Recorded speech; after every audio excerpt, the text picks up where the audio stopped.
That's Coca-Cola behind me. This is where MAGA comes to talk. All right, well, I want to talk about a few things on the stream this morning. Welcome. And, of course, you can leave your comments in the chat room if you're watching live, if not, in the comment section. You know, we've got a lot going on here this week, right? We got Mamdani, we've got the SNAP benefits, we've got a lot of things going on. So we've got some major indictments coming down for the Trump lawfare conspirators. There's a lot of things going on. And I want to cover a lot of them here this morning. I want to play this clip.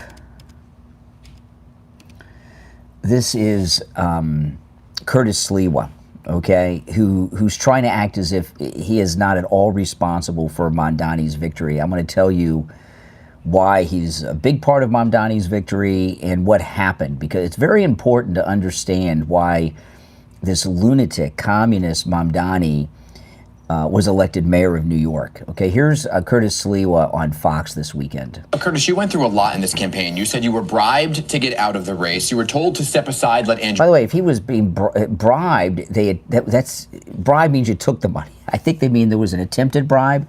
Well, if somebody was committing that kind of crime of bribery, attempted bribery of someone running for mayor of New York City, don't you think you should tell us who that is with his red beret guarding, bring that person to justice? Curtis, you went through a lot in this campaign. You said you were bribed to get out of the race. You were told to step aside, let Andrew Cuomo win. You were labeled a spoiler. Looking at the results, Mamdani hits the 50%. You were in the 7% range. What do you say to the folks who said he should have dropped out because what if he did, would Cuomo have won? Are you good at math? Even if every person who voted for me had voted for Andrew Cuomo, the Prince of Darkness would still have lost. How stupid to come to that conclusion. Okay, now before I play the rest, okay, Curtis Sliwa is so wrong, and he's going to spend the rest of his life, I hope he's happy, he's going to spend the rest of his life explaining how he had no role or responsibility in Mamdani's election, when the opposite is true. Let me tell you how Mamdani got elected, all right? Now that we've got everything in, I had a story I broke, I guess it was Thursday morning.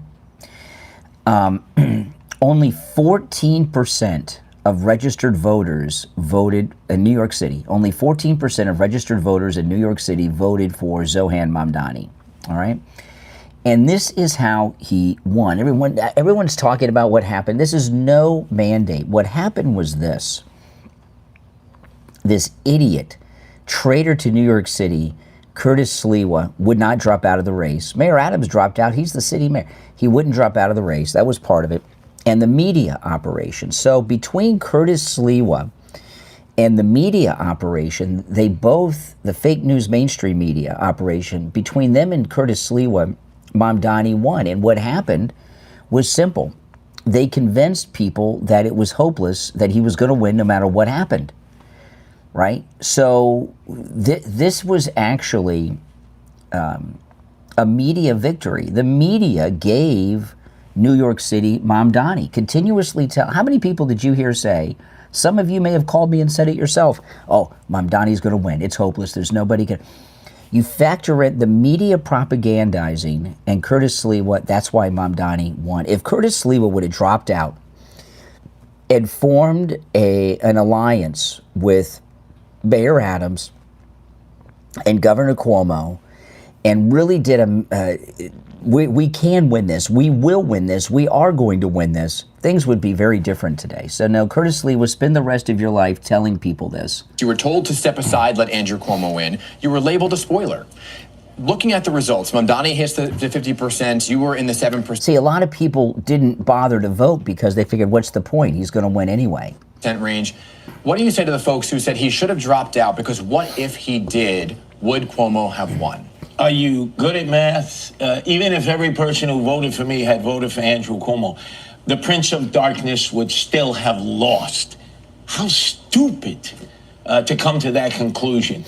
Everything was based on entitlement. Andrew Cuomo thought he was entitled to be the mayor. He never went out there, pressed the flesh. He never dived into crowds. Blah, blah, blah. This is welcome to the rest of Curtis Sliwa's life. The rest of Curtis Sliwa's life is going to be explaining how it's not his fault that Mamdani won. Have a nice life, Curtis Sliwa. Screw you. You effed us all, the whole country. You know. Voter turnout was very, very low. Only 14% of registered voters voted for Mamdani. Oh, man. This coffee is like 3,000 degrees. Hopefully it cools off soon. The weather's pretty nice. Alexa, what's the temperature? Right now, it's 72 degrees Fahrenheit. Today, expect a high of 90 degrees. It's 72 right now with a high today of 90. India. Welcome from India. So I wanted to share this. This was Piers Morgan. They have a debate going on. Riley Gaines is there with Piers Morgan. This other woman, I don't know, she's African American.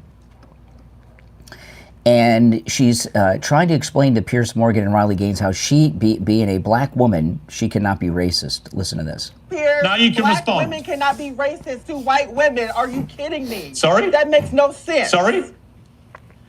Black women cannot be racist to white women. Do you not understand that? Oh, yes, they can. You don't have the intellectual yes, they capacity can. to understand that. Oh, yes, they That's can. Very much and you've been impossible. racist to me. That's very much You've been impossible. racist to me, a white man, by saying I'm a race baiter. Yeah. How am I racist to you? I'm black. I can't be racist You to called me a race Are you baiter kidding with me? no You're evidence. Racist to me. When have I You been can a be race racist- baiter? You can be racist to me. When have I been a race baiter? But I'm a powerhouse. Tell me when I've been a race I'm a baiter. powerhouse. Well, you may be a Piers, you powerhouse. understand something. You may be a I'm powerhouse. You may be a powerhouse. Okay. When have I been a race baiter? I want you to admit that. When have Okay. I been a race baiter? Okay. When have I been a race baiter? Okay. This is absurd. No, hang on, tell me. Honey. Blossom, give me one example of me race baiting. Blossom, go. I'm here. At this point, I'm just here to talk about trans women in sports. I said what I said. So you don't. Okay, I don't know who Blossom is, and I don't know if Blossom is a woman, a trans woman. I don't know. I didn't see enough of the segment. But the reason I play, who knows? The reason I play this, she says a black woman cannot be racist. There was an old saying that I used to hear a lot in the 80s and 90s from blacks who said, we can't be racist against white people because we don't have the power. We're not in the halls of power, so we don't have the power to be racist and discriminate, which of course was stupid then, but it's more ridiculous even now. I haven't heard that for a while. That is an argument that I have not heard since the days of Blockbuster video stores. But yeah, not only can she be racist, she is racist. And, you know, just like Joy Reid, that's like saying that Joy Reid can't be racist, right? It's a pretty ridiculous argument. No question about it. If you're new to my channel, my name is Brian Craig. This is where MAGA comes to talk. Make sure that you subscribe. I'm just here on my back porch on this. It's 5:29 a.m. and 72 degrees. Pretty nice. Oh, just chilling out. Today, actually, what I'm going to do, I got a lot of chores to do around the house today. I'm going to actually pressure clean the back porch here when the sun comes up. I'm going to clean and pressure clean. I've got pressure clean the back porch here a couple times a year. Since my cats are out here so much, you know, I want to get rid of all their cat dander. Welcome from Europe. Welcome, welcome, welcome. So, the no talent Jimmy Kimmel and his wife Molly did a podcast interview. And let me fast forward through a lot of this. What was the, let me pull it up here. And they were talking about when he got taken off the air. I had with This is Jimmy Kimmel and his wife. my parents No. in Las Vegas. Having to sell your Labubus, you mean? Yeah. You know, I didn't even have any, you know. We had this dirty Cabbage Patch Kid. That was it. I think it was bought used. That's so weird, though, because your kids are like, the president is Yeah. targeting our family. Yeah, it's That's funny, it. though, because our daughter has this idea that when I retire, she... Okay, I'm going to rewind. I went too far. Let me rewind it. Our daughter immediately burst into tears. Okay. Good, because This is Kimmel and his wife. Jimmy said, we want to talk to you guys about something. And Jane, our 11-year-old, went, oh my gosh, Julie, they have to talk to us about something. And she's like, get in here, get in here. And I think the last time we had done that, we surprised them with Disneyland or something. So they seemed like it was going to be good. This is when they told their kids that He was going to miss a couple of have a 4-day weekend. And it occurred to me, oh boy, this is not going to be good. And Jimmy let them know. He said, my show has been suspended. And our daughter immediately burst into tears. Oh. And she said, I'll sell my Labubu's. And we told her, yeah, you should. No, we did not. We told her, no, you don't need to do that. You don't need to sell Labubu's. And I don't know what Labubu's are. I don't know. What are Labubu's? Do anybody know? Our son asked if the president had done this. Oh. And we looked at each other and we didn't quite know how to answer that question. I think I said yes. We did. Yeah. We actually both said yes at the exact same time. We said yes, he did.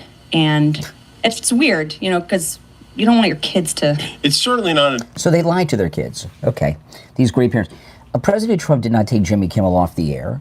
He was taken off by his bosses at ABC Disney, and he just had a long 4-day weekend. So what?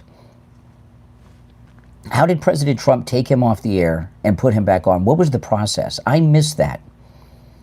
What was the process when President Trump removed Jimmy Kimmel from television and then 4 days later put him back on?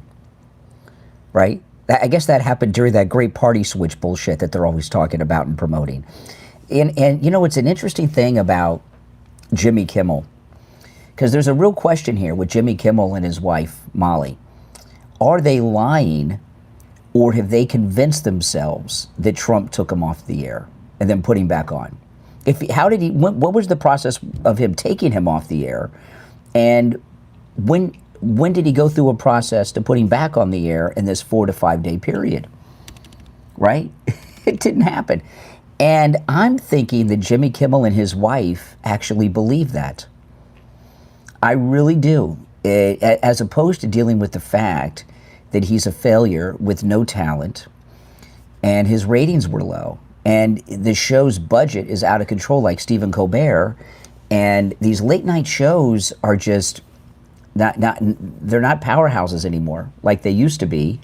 And the guys that are on there, they wanted clean house, and they could put somebody on YouTube like me and make much greater profits, because the overhead would be much lower, right? That is Haku, my daughter's cat that lives with us. So it's nothing to do with Trump. It had to do with dollars and cents. And the show's ratings are low. There are no profits. They're in a deficit. He is greatly overpaid. And that's it. President Trump didn't have any role to do it. But I do believe that him and his wife have convinced themselves of that. I really do. Yeah. If you're new to my channel, make sure that you subscribe. I'm going to pull up this next clip. Give me a minute. Let me pull this next clip up. This is something I want to share with you guys. Hold on. It's on Mamdani. Oh, man, I tell you, I'm behind on usually I've had a cup of coffee by now. Well, I've never been a watcher of these late night shows because I get up so early in the morning. I'm not up late at night. But with Kimmel and and Fallon and Colbert, I see clips on social media, in the mornings sometimes, and all they're doing is hating on Trump. I don't see much comedy or talent or anything. And another thing about these late night shows, people forget what the purpose of these shows are. Hold on a second here.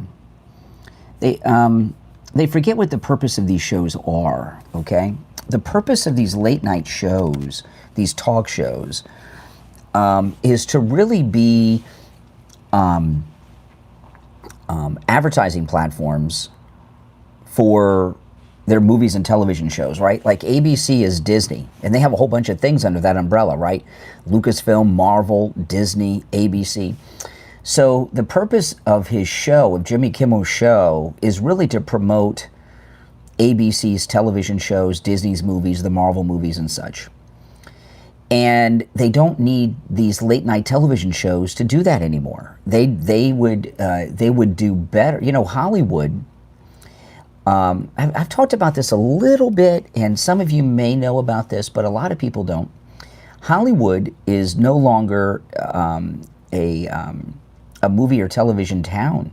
It's a podcast town. These sound stages and stuff out in Hollywood, instead of making movies or television shows on them, they're podcast sets that have multiple podcast sets in them that are Hollywood backed, some of them hosted by celebrities.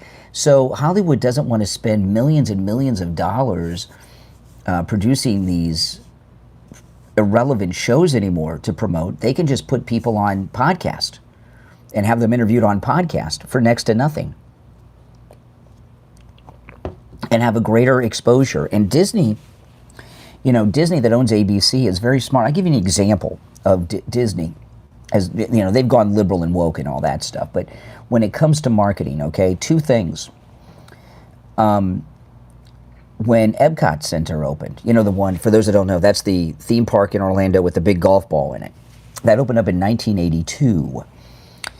And Disney didn't want to spend $100 million doing promotion, and they found a very cheap way to promote it. You know what they did? They brought in satellite trucks, television satellite trucks, and then they invited local news people from around America to come in person to Epcot Center in Orlando at Walt Disney World and broadcast to their local television stations via satellite. Now, you may think, who cares? Well, in 1982, that was a big deal, right? So it was free, next to free publicity. Right now, Disney, do you know what Disney's #1 marketing tool is for the Walt Disney theme parks? Do you know what it is? Disneyland, Disney World, do you know what it is? YouTubers and TikTokers and Instagram influencers that they don't even pay 10 cents to, that have their own YouTube channels that vlog Disney or live stream Disney. It's completely free advertising. So Jimmy Fallon, Jimmy Kimmel, Stephen Colbert no longer serve the purpose that those shows are meant to serve, which is to advertise the movies and television shows that the main company own and produce. There's other ways to do it for free, like TikTokers and vloggers, or for next to nothing. So these shows are just irrelevant today. They serve no purpose. And, you know, they can hide behind the Trump thing all they want, you know, whatever, you know.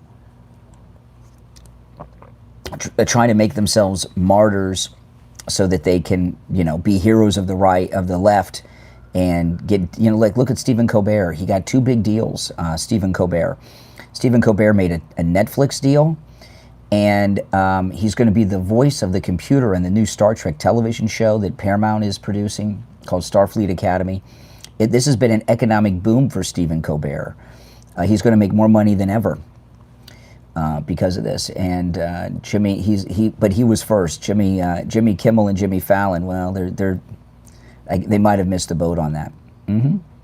So listen to this. I saw this on X this morning. Zohran, I don't know when this was. I'd missed this. Zohran is riding one of those dorky electric bikes in New York City in a suit, and a woman's yelling at him, "Communist." Listen. Communist! Communist! Communist! Communist! Yeah, isn't that hilarious? And he's getting on his little bike. Communist! Communist!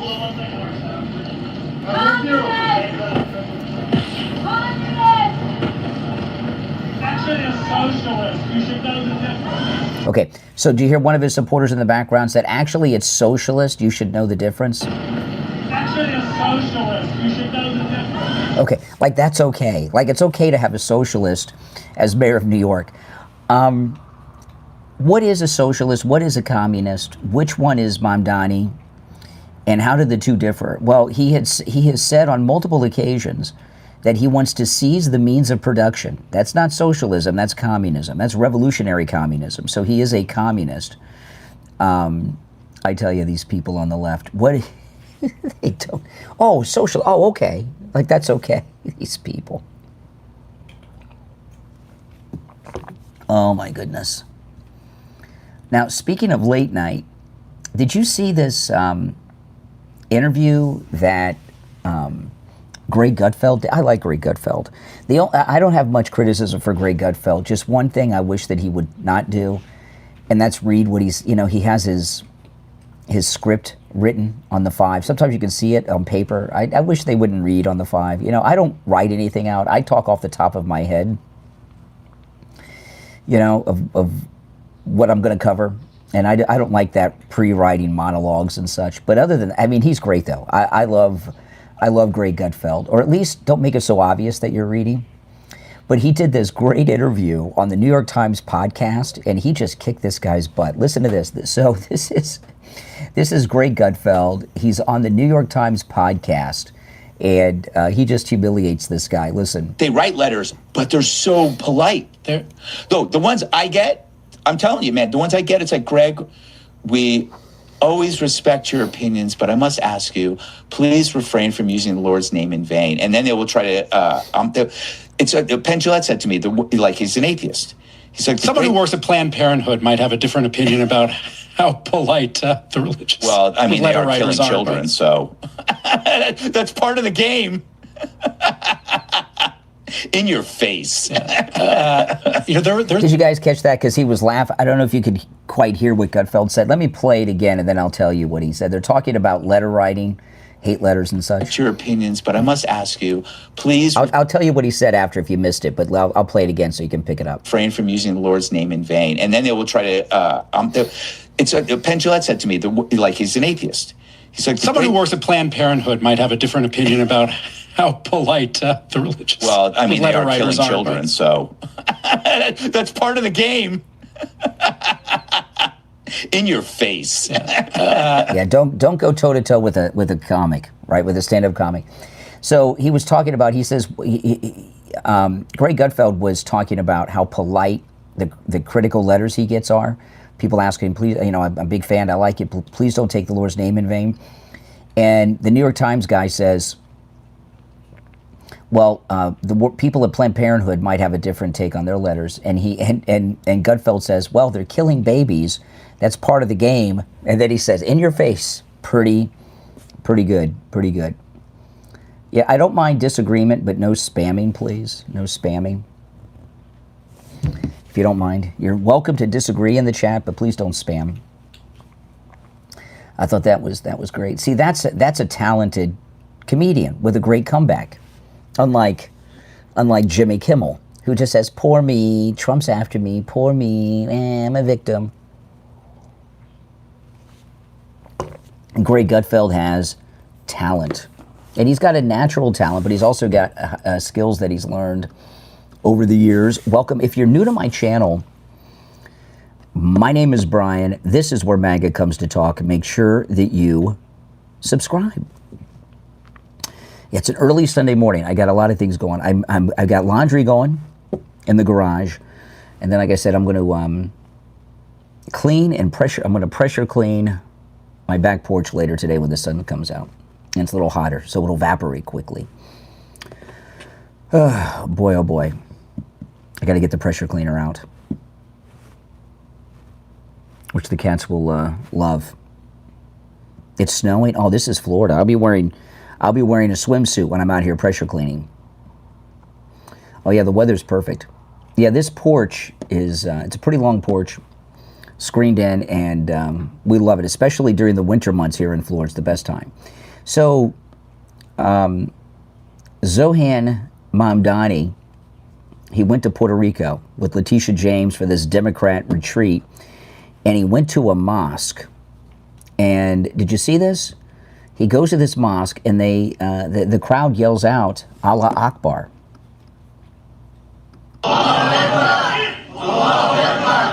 Allah Akbar. Hear that? This is Mamdani speaking, I guess. Is that Arabic?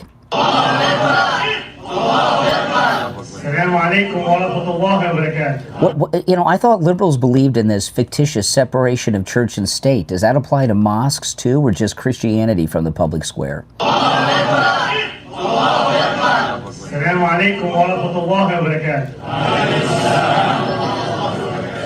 It is such a pleasure to be here alongside so many friends and so many for whom today is the first time I'm having the opportunity to meet you. And this is the first Jamaat that I have been to since we won our election on Tuesday. And it wasn't More Allah Akbars. I don't know what Allah Akbar means. I don't know. Does anybody know what it means? Run for cover, duck? I don't know what it means. an election where we made history. An election where we showed that what New Yorkers and New York City is craving is a city that all of us belong to, a city that serves everyone who calls it home, and a city where no longer will we have to debate who gets to call themselves a New Yorker, but one where we can in fact work to the benefit of all New Yorkers. And I've been asked many a time, what does it mean to be the first Muslim mayor of New York City?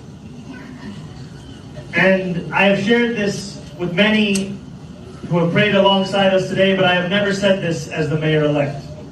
So if you will humor me to say it once more.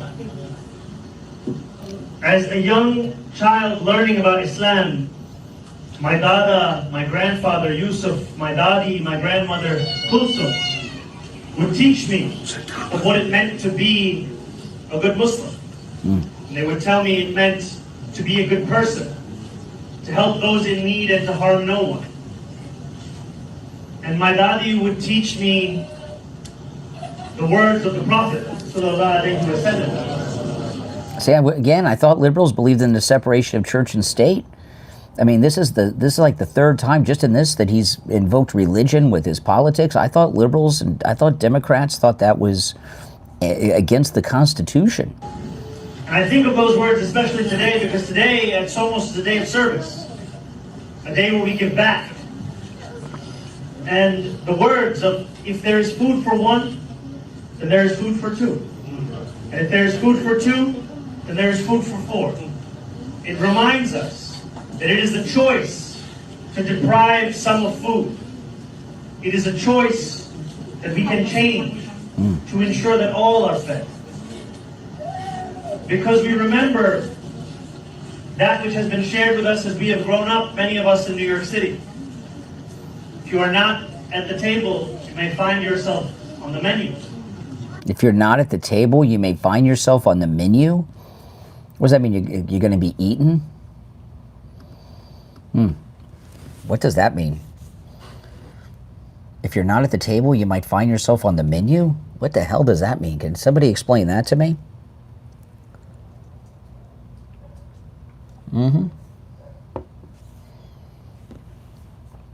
Another clip of Mamdani talking about ICE and the NYPD. Commissioner Tisch received a heads up from ICE that raid would occur on Canal Street. Now, apparently she did give the Adams administration a heads up. If you were in his shoes, how would you have reacted to this? Would you have said, yes, NYPD officers do not interfere with ICE, but how would you have acted as mayor? What I will continue to do is be someone who will stand up for New Yorkers when Donald Trump is seeking to fulfill his promise to create the single largest deportation force in American history. And my NYPD will continue to not be of assistance to ICE whenever they are trying to terrorize New Yorkers across the 5 boroughs. Did she act? Yeah, see, illegals. Now, I want you to think about this. I want you to think about this. This is insane. See? Let me rewind it. Listen to this. Is seeking to fulfill his promise to create the single largest deportation force in American history. And my NYPD will continue to not be of assistance to ICE whenever they are trying to terrorize New Yorkers across the 5 boroughs. Okay, here we have a Muslim, 25 years going on this next year, 25 years almost, it's been 24, since 9/11. We have a Muslim mayor of New York City, 24 years after 9/11, telling us that the real terrorist is the United States government and the President of the United States. What the fuck has happened? I'm sorry for the language, guys. That's one of those WTF moments, isn't it?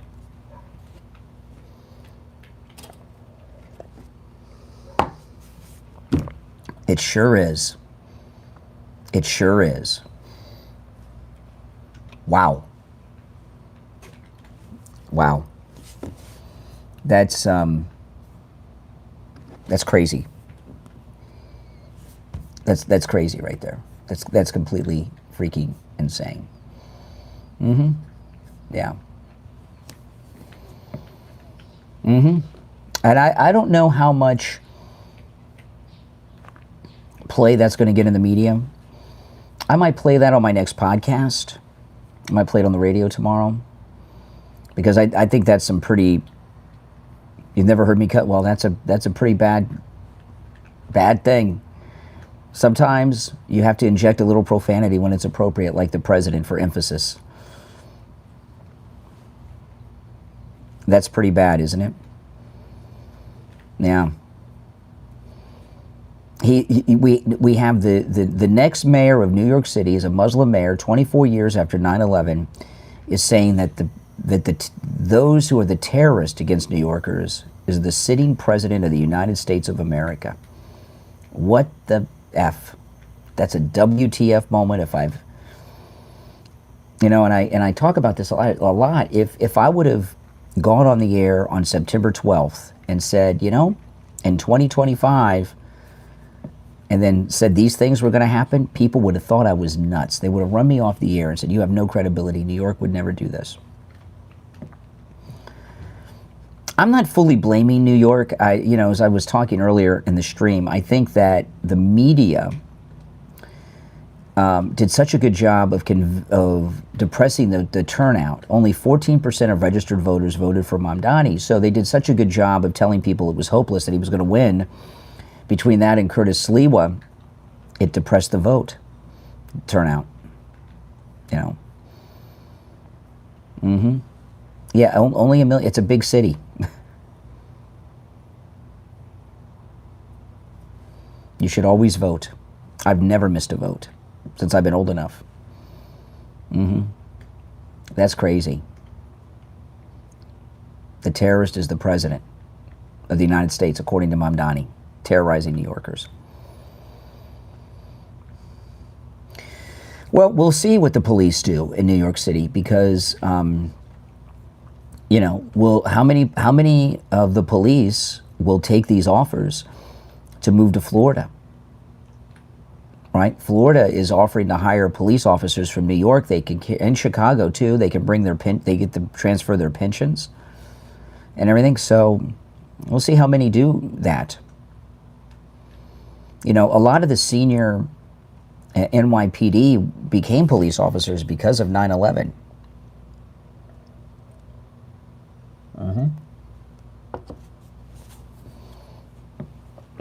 Police are already doing it. There's a mass exodus to Florida from New Yorkers already.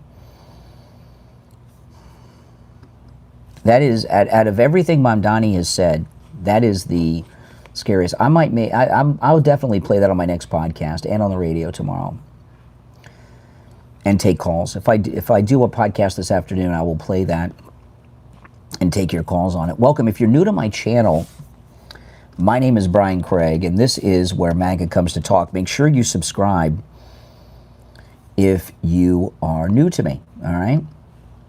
You'll love my content. Usually I'm in the studio taking live calls. So Nancy Pelosi has retired from Congress at the age of 637 years old. But listen to this. This is amazing. Her stock market return rate. Right? Listen to this. This is in the Gateway Pundit.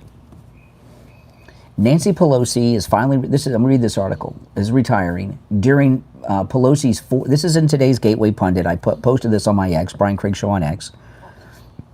During her 40 years in Congress, Nancy Pelosi's stock market return rate was 16,930%. You heard that right, 16,930% return rate. Isn't that something? Gateway Pundit writes, that is beyond stunning. People can spend their entire career working on Wall Street and not get that kind of return. It's just sort of a thing that has spurred rumors of insider trading. Yeah, or something. Pelosi has earned more than $130 million in stock profits, a return of 16,930% during her time in Congress. Yeah, so her and her husband, Paul, are outperforming all all the top hedge fund guys and stock market guys on Wall Street.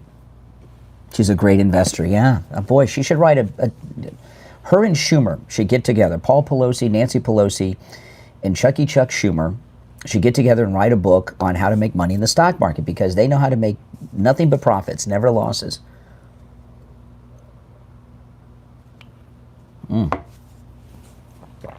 Yeah. Congress would never make a law to prevent themselves from insider trading. Yeah, exactly. Congress makes the laws, and they make the laws so that they can do crime, right? Now, Alina Habba, one of our great United States attorneys, listen to this. Let me see if I can play this. This is audio. Hold on. Give me a second. I'll see if I can play the audio so I don't have to go through the story. Hold on.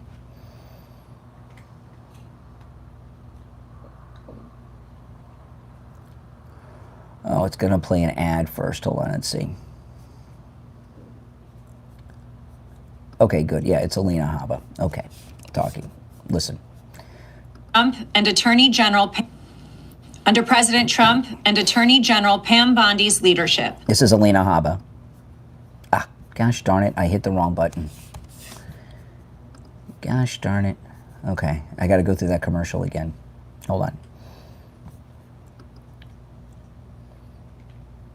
Yep, it's going to make me play a commercial again. Hold on. Just 10 seconds. Oh, she's a very good lawyer. Everybody likes Alina Habba. Under President Trump and Attorney General Pam Bondi's leadership, protecting the homeland from radical Islamic terrorism and violent extremism is one of the Justice Department's highest priorities. The President's directives to federal law enforcement are very clear. Act quickly, work together, and stop threats before innocent people are harmed. Yesterday, my office, working hand in hand with the National Security Division in my office, did just that and charged 2 individuals by federal complaint connected to the Halloween terror plot in Detroit. The first suspect is charged with conspiring to provide material support to a designated terrorist organization. The second suspect is charged with transmitting violent, anti-Semitic threats across the internet to individuals in the state of New Jersey and beyond. The threat of terrorism is real. When Americans are threatened, we respond. Yeah, okay, that's Alina Habba. And this was an ISIS plot that they foiled. Big ISIS plot. Here's Fox News. Federal prosecutors say the FBI has broken up an ISIS network stretching from Michigan to New Jersey, charging several young men in a coordinated investigation that involved plans for a Halloween mass shooting and efforts to join the Islamic State. And it goes on, okay? So this was an ISIS terror plot, right? Here's my question for you. Every time there's a terror plot busted or a terror incident, by the way, ISIS, Islamic terror, right? Are they going to go to Mamdani and ask him to respond? How many times, if somebody MAGA runs a red light or makes a rolling stop at a stop sign, I'll get a call in the morning, oh, you know, state senator or school board member so-and-so that you've never heard of, they're MAGA, they were pulled over for speeding. What's your comment? So anytime someone MAGA does something, they go to President Trump for a response as if he did it, right? Are they going to do that with Mamdani? Anytime there's an Islamic terror plot or a terror plot exposed like this, are they going to go to Mamdani to get his response? What do you think? I doubt it. I doubt it. Oh, my goodness. I tell you, the left. Double standards. I got a call on Friday from some guy telling me about some MAGA Republican being accused of something I never heard of. That's what they do. So this is, what is her name? Hold on, I want to get this girl's name. She's very, very good. Caitlin Bennett. You guys like Caitlin? You guys know Caitlin Bennett? She does a lot of she's very good. She does a lot of man on the street interviews, and she became famous because she took her rifle to Kent State when she was a student. Remember that? She's interviewing a guy who is an immigrant from the Soviet Union. And they're talking about communism. Listen. Are you the one that was in the car right there? Yes. You pulled I'm over to watching say you hi. for the past 3 days. So many times. It's amazing. I'm from communism. Okay. Okay? This is crazy. Like, seriously. I don't know what they want to resist. I have no clue. I can't get in. Yeah, sure. Of course. I've been through communism, all of that stuff, so I don't know what you're talking about. Where are you from? Hungary. Oh, wow. So back in the days, it was actually. See, that is the Soviet Union because Hungary was part of the Soviet bloc. Yeah, absolutely. And it sucked. So anybody. Did you like that? He's from. I gotta rewind it. He's talking about his life under communism. Listen. Yeah, sure. Of course. I've been through communism, all of that stuff, so I don't know what you're talking about. Where are you from? Hungary. Oh, wow. So back in the days, it was actually communist. Yeah, absolutely. And it sucked. Communism, it sucked. That is the best analysis of communism I've ever heard. So I don't understand those people in this country who actually are saying. What do you think about Mamdani about to win and be the mayor of New York, a proud God communist? bless New York. Yeah, that's why we're here in Florida, listen, right? I live behind the Iron Curtain. Mm-hmm. Making things like that to want socialism and want communism is one of the dumbest thing anybody can say in this country. Exactly. And I would literally make it as a college requirement that you have to go for 3 months as a volunteer to a third world country to actually notice how good you have it. Yeah. Because see, the cowbell is probably a liberal trying to disrupt the interview. That's what they do. That's how these tyrants on the left are. that's the only solution. Because what's going on in colleges, it's ridiculous. They don't really understand anything whatsoever. How do you think we got to the point where a communist, proud, out there communist, is about to become the mayor of the largest city in our country? We made it happen. Us. We wanted better for the children. So we let them do whatever they want, and you simply did not educate them. I mean, I have a friend of mine who has no idea what Auschwitz is. Oh my goodness. 42 years old. Really? Explain that to me. How can you possibly go through life of 42 years of not knowing what that is? That's the scariest thing I have ever seen in my life. Nothing more scarier than that one. That's crazy, isn't it? Yeah, a guy grew up in the Soviet Union bloc country of Hungary. And of course the liberal, Now there is a story that I haven't gone, I've shared this article. Thank you, Swiss Pastel, for the super sticker. I appreciate that. Hamburgers are always good. I'm not going to go, I need to see this in one or two more sources before I go public with it. I did retweet the article on my X. There's an article in the Gateway Pundit, it dropped yesterday. They believe they've identified the pipe bomber from January 6th. I'm not ready to go public with that yet. I think it needs to, I need to get more confirmation on that, right? I think it'd be a little irresponsible to go public with it yet, but I've read through the article 3 times and looked at what they're presenting, and it's pretty compelling, but I need another source or two to confirm that before I go public with it. With myself, I mean, it is public, I'm not, and it is on my X, but you have to verify things before you report them, you know what I mean? So we need more information, but if you follow me on X, Brian Craig Show, you can see the article. I posted twice in a row. I don't know how that happened, but is it the same article or two or an update? Let me see. No, I posted the same article twice in a row. I don't know exactly. Oh no, I reposted it again today, and they've got some good evidence. But I don't want to report that as true yet. I need some more research into it. But it looks what they present looks very compelling. But and if it's true, holy crap! This is Coca-Cola? Can you guys see Coca-Cola? He's off camera a little bit. Hold on. There's Coca-Cola. Coca-Cola. Yep, now we look, see. Coca-Cola, what's up, buddy?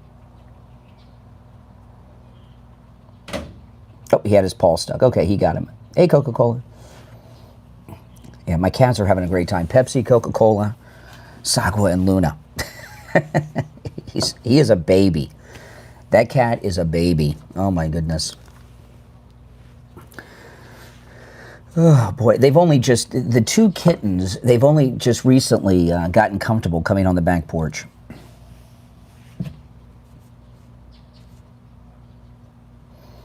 You just unboxed 80 cat. Oh man, I go through so much cat food, you have no idea. My daughter's cat that lives with us, my daughter has 2 cats, but where she lives, she can only have 1 since she moved back to Florida from LA. And I love her cat that we have with us of hers, but he's the size of a dog. Oh my goodness. And cleaning the kitty litter with this guy. Let me see if he'll come here. Haku. Hey, Haku. Come here, Haku. Come here, buddy. He's kind of sleeping. Haku. Kitty, kitty, kitty. Haku. Nah, he doesn't want to get up. He will when he's good and ready. But he's the size of a dog. And my goodness. So, Eric Trump, who I got to see the other day, I was so impressed when I went and saw Eric Trump the other day. I was so impressed by him. I was talking about this yesterday, that the Trump kids that I've encountered are just the boys, right? Eric and Don Jr. And it's not just that they're both so smart, they're so normal. That's what just blows my mind. They're so normal. How do you grow up born a billionaire, right? How do you grow up born a billionaire, be worldwide famous, and be so down to earth and normal? That is really, and I was saying President Trump, there's 2 books that he needs to write, right? Here's the titles, President Trump, if you're watching, right? How to Make Politics Great Again could be a great title. Make Politics Great Again, and Make Parenting Great Again. Make Parenting Great Again. I would love a parenting book from President Trump, because, you see kids that are born into wealth, and they're basket cases. I mean, even, when I was in high school, and I think most people have these experiences in high school or I went to college as an adult, but you knew kids in high school or college that were the so-called rich kids. And by rich, their parents might have been a lawyer, an accountant, 6 figures a year back then in the 80s, when I was in high school. They weren't rich. They were just 6 figures a year, It was a lot of money then, it's a lot of money, but they're not billionaires. And those were the kids that they were wrecking their cars and getting bailed out of trouble. They were the kids that had all the drugs, right? When the parents were off on vacation in Europe, they were having the big parties with the booze and everything else. Just basket cases, like the Kennedys. And you look at President Trump's children, Don Jr., Eric, Tiffany, Barron, Ivanka. They're all perfectly normal, down to earth, and no ego. I have met in my time and been in the presence of so many celebrities and famous people, and I don't do that too much, because more often than not, it's disappointing. You meet so many of them, and they're just total a-holes in person, and it just spoils the whole experience of whatever it is. But with the Trumps, there's all of them. Somebody said the Trump children, we have different mothers, right? The president has children with 3 different women, 3 different wives, 3 different mothers. That's Pepsi, right there. That's Pepsi. Pepsi. Hey, Pepsi. What's up, bud? Yeah. See, my cats have the life. The only constant is the president. President Trump knows how to raise kids. I mean, it's absolutely amazing. But anyway, so Eric, he's on. He's Pepsi and Coca-Cola, and Pepsi. I thought Pepsi was going to be the baby, because but no, it's Coca-Cola and Luna, who raised them, adopted them. They're all our cats are babies. Okay, so Eric Trump did an interview with a British I think it's a podcast. Yeah, it was a British podcast put out by the Telegraph, the Daily Telegraph over there.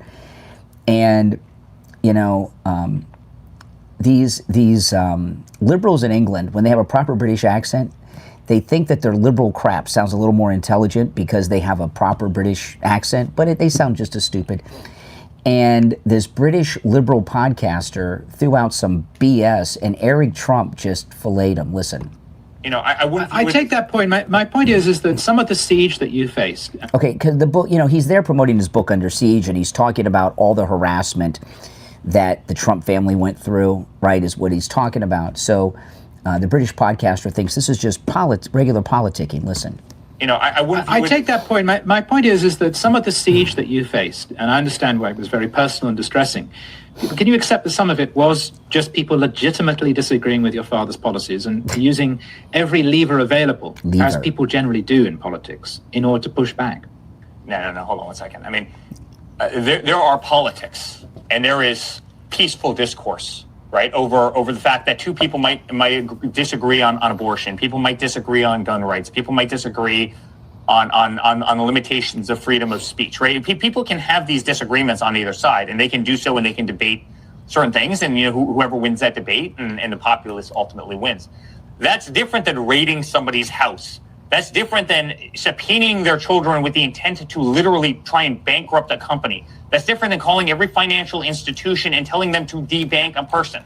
That's different than making up dirty dossiers where saying that there are golden you-know-whats happening with prostitution when it was totally fabricated and paid by the opposition. That's different than saying that there were secret servers in the basement of a building communicating with the Kremlin when we don't know a damn person in the Kremlin. We don't know anybody in Russia. We had nothing to do with Russia. That's different than having people take him off the ballot in states so that democracy could not prevail in those states. Having radical justices strip him off, that's different. That's different than raiding somebody's home, raiding their wife's closet, taking their legal documents protected by attorney-client privilege, taking their medical records protected over here by something called HIPAA. That's different than all of those things. That's different than calling every attorney general and district attorney in the country to indict somebody for doing absolutely nothing wrong. All of those indictments we've since overturned, right? That's criminal type behavior. That's not democracy. That's not the debate of ideas where people can have different perspective. Wow. Isn't he great? That's Eric Trump. Yeah. And, you know, this debanking, you know, his crypto company, that's what he was promoting at the thing I saw him at the other day. It was, it's called American Blockchain. I got a hat. It's in my car. They got an American Blockchain hat. I'm going to keep that. It's a red hat. It just has their logo on it. You know, America, I'm sorry, not blockchain, American, oh shoot, it's, I forgot the name. What is, I'm behind on my coffee today, guys, so you gotta, what is it? It's called, hold on. It's early.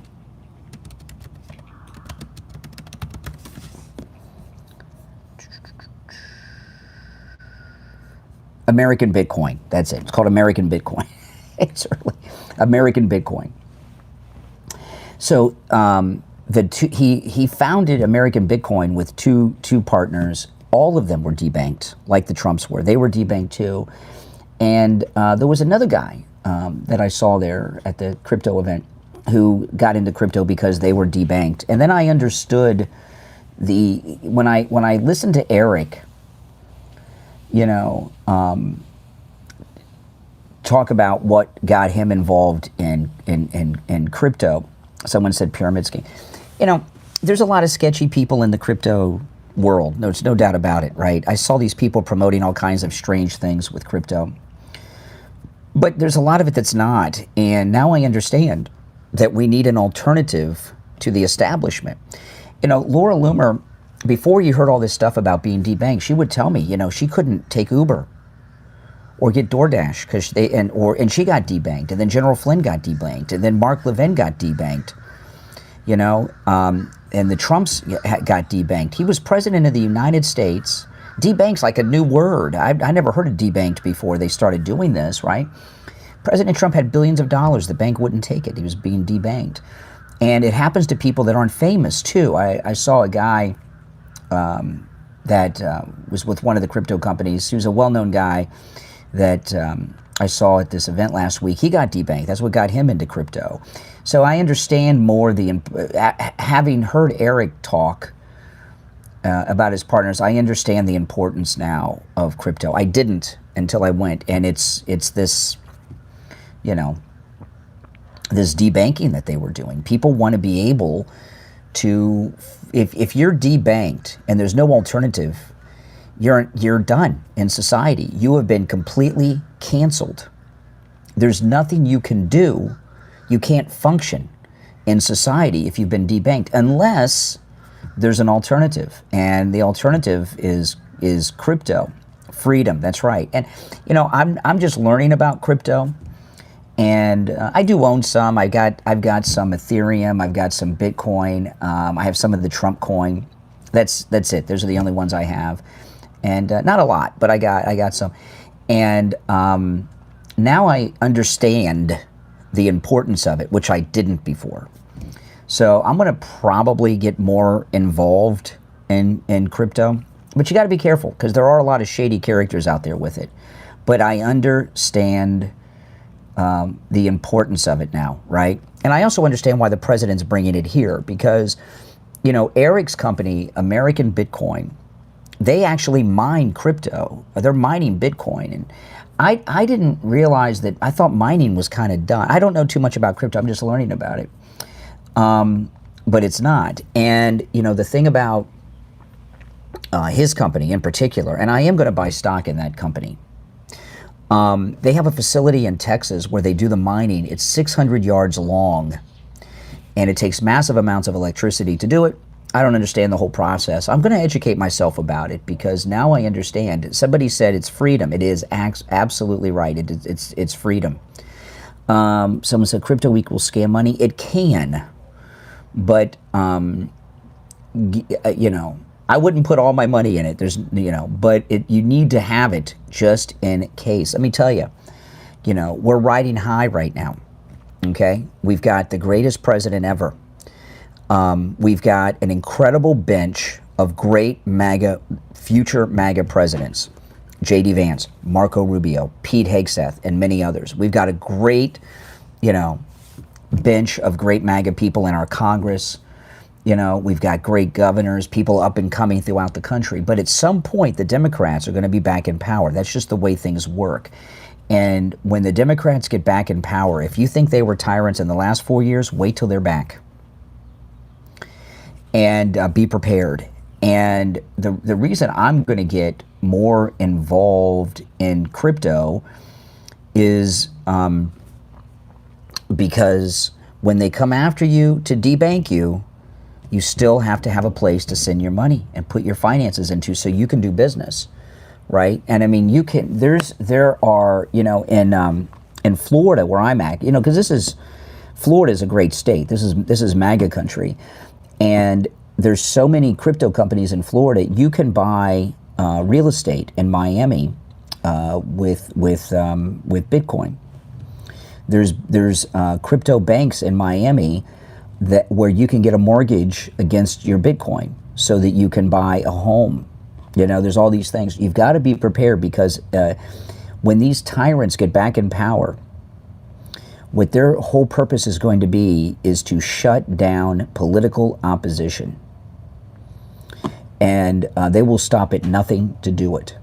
Hopefully they won't be back in power in my lifetime, but you got to be prepared, right? It's like prepping. What I realized is that crypto is the modern day prepping. Isn't just about having a food supply. Like I've got all my hurricane. I've got about 2 months of food. That you get from those companies. For a hurricane, I've got a generator. I've got a bunch of gas containers, 5-gallon drums of gas that are empty that I can fill up if a hurricane's coming. I've got hurricane glass on my windows. I've got hurricane shutters to put over the hurricane glass. This porch that I'm sitting on is been through many, many hurricanes. I had this porch built when I bought this house over 20 years ago. It's anchored to the house for hurricanes, you know, and that's prepping. But you've also got to prep for when the Democrats are back in power. If, you know, we didn't get a hurricane this season, but I'm still prepped and ready, you know, but next year maybe we will. So, you know, what I see crypto as is part of prepping, right? Because the Democrats, when they get back in power, they're going to be out to silence and destroy and do a purge of Republicans, MAGA Republicans. I don't care if it's 10 years from now and they're back in power, or 50 years from now and they're back in power. That's what they are going to do. So I'm researching and educating myself about crypto. More so. My daughter is very much into it and very well educated, and does actually very well, has had some incredible successes in that have blown my mind. But I've always been kind of just resistant because I didn't understand it. So I'm going to get, you know, like but there's, you know, there's other things I'm involved in. You hear me talk with William Youngerman with the gold and precious metals, and Jupiter Joe Thomas with annuities. You know, I would not put everything I have in crypto, but I want to understand it and be prepared in case. So, you know, as I educate myself on it, you'll hear me talk more about it. But when I heard Eric Trump talking, I knew they were debanked, and I've known I didn't realize so many people that we've never heard of have been debanked because they had a MAGA hat. That's it. You know? So we got to be prepared. If you're new to my channel, by the way, guys, make sure that you subscribe, okay? My name is Brian Craig. This is where MAGA comes to talk. Usually when I'm live streaming, I'm in my studio. I take live calls. So make sure you subscribe, catch my next stream, and I look forward to talking to you then. Take care. Thanks for watching.